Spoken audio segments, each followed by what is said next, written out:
उत्तर प्रदेश में विधानसभा चुनाव के नतीजे आ चुके हैं। ओवरऑल नतीजों से इतर कई ऐसे नाम हैं जो लगातार चर्चा में बने हुए हैं। इन्हीं में से एक नाम है रघुराज प्रताप सिंह उर्फ राजा भैया का। कुंडा से राजा भैया लगातार 7वीं बार विधायक बने हैं। अब तक वो निर्दलीय जीतते रहे थे। इस बार अपनी पार्टी जनसत्ता दल लोकतांत्रिक बनाकर चुनाव लड़ा और जीते। कुंडा में राजा भैया को 99,612 वोट मिले। उनके सामने मुख्य फाइट मानी जा रही थी समाजवादी पार्टी के कैंडिडेट गुलशन यादव की, जिन्हें 69,297 वोट मिले। वोट परसेंटेज की बात करें तो राजा भैया को करीब करीब 51% वोट मिले। जनसत्ता दल लोकतांत्रिक के एक और कैंडिडेट को इस चुनाव में जीत मिली है।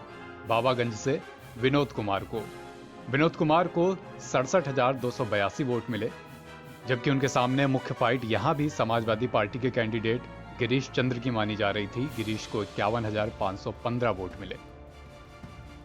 नतीजों के बाद राजा भैया ने एक टीवी चैनल से बात करते हुए कहा, पहली बार चुनाव में उतरी हमारी पार्टी के लिए 2 सीट जीतना बड़ी बात है। कुछ तो ऐसी राष्ट्रीय पार्टियां हैं जो हमसे चुनाव में पीछे रह गईं। राजा भैया का इशारा साफ तौर पर बहुजन समाज पार्टी की तरफ था, जिसकी इस विधानसभा चुनाव में काफी बुरी हालत हुई है। राष्ट्रीय पार्टी का दर्जा रखने वाली और 2007 से 2012 तक उत्तर प्रदेश की सत्ता में रहने वाली यह पार्टी इस बार पूरे प्रदेश में सिर्फ 1 सीट जीत पाई है।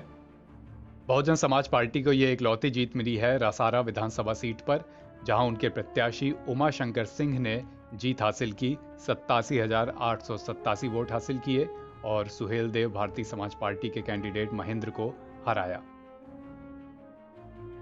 अगर आपको हैरत हो रही है कि राजा भैया ने मायावती पर इतना बड़ा तंज क्यों कसा, तो बता दें कि दोनों की पुरानी अदावत है। यूपी में 2002 चुनाव के बाद बीजेपी बसपा की गठबंधन सरकार बनी थी। बीजेपी की मौजूदगी के नाते राजा भैया ने कुछ निर्दलीय विधायकों के साथ सरकार को समर्थन दिया। मायावती मुख्यमंत्री बनी, लेकिन पिछली सरकारों की तरह इस बार ना तो राजा भैया को मंत्री पद मिला, ना ही सरकार में वो रसूख रहा।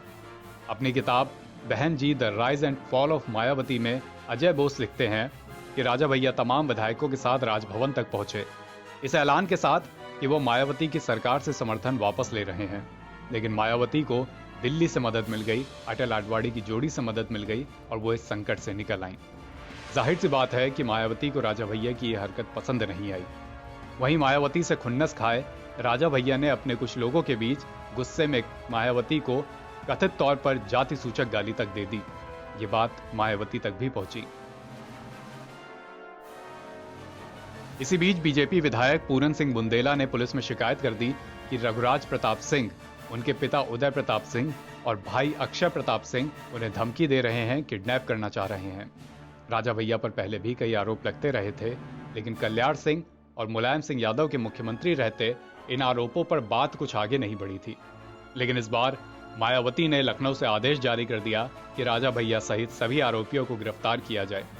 राजा भैया, उनके पिता और भाई को गिरफ्तार किया गया। राजा भैया को आतंकवादी घोषित करते हुए उन पर पोटा लगा दिया गया। पोटा यानी प्रिवेंशन ऑफ टेररिज्म एक्ट। उनके पिता और भाई को कुछ समय बाद जमानत भी मिल गई, लेकिन राजा भैया की जमानत याचिका कई बार खारिज हुई।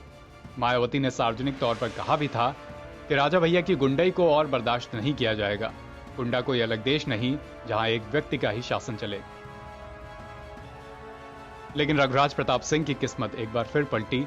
2003 में ही सरकार बदल गई, मायावती हट गईं, कुर्सी पर मुलायम सिंह यादव की वापसी हुई और कुछ ही महीने में राजा भैया की जमानत हो गई। उन पर से पोटा भी हट गया। लेकिन इन तमाम घटनाक्रम के बाद से राजा भैया और मायावती की दुश्मनी आज तक कायम है, जो इन चुनाव नतीजों के बाद राजा भैया के तंज में भी झलकी। एनबीटी ऑनलाइन की रिपोर्ट।